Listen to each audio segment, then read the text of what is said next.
अगर आप पसंद करते हैं रेस म्यूजिक स्टूडियो का ऑडियो वीडियो तो लाल बटन को दबाकर हमारे चैनल को सब्सक्राइब करें और बेल आइकन को दबाना ना भूलें।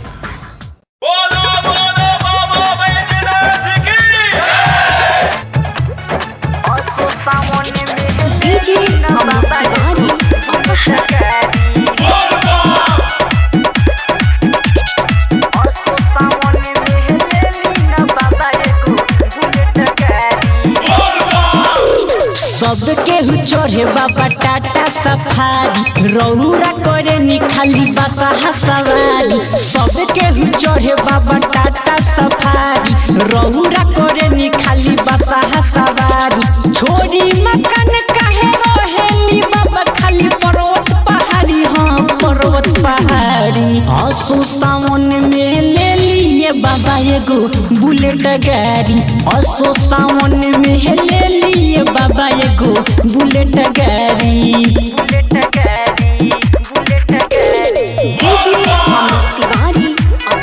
Recording by race music studio Chakiya.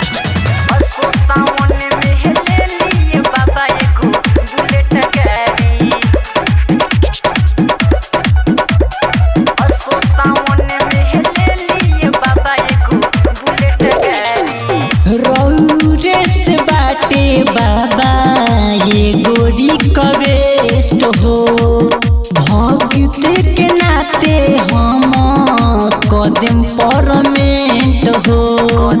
Phone पे चाहे पेटीएम कदम है बाबा रौरा से बाबा बाटे गोरी कवेस्ट हो भक्त के नाते हम कदम परमेंट हो। मारिला दम नहीं रहेला कम काहे सही दिकदारी सही दिकदारी। असो सावन में ले ली न बाबा एगो बुलेट गाड़ी। असो सावन में ले ली न बाबा एगो बुलेट गाड़ी। डीजे अमित तिवारी अपहर। असो सावन में ले ली न बाबा एगो बुलेट गाड़ी। Recording by race music studio Chakiya.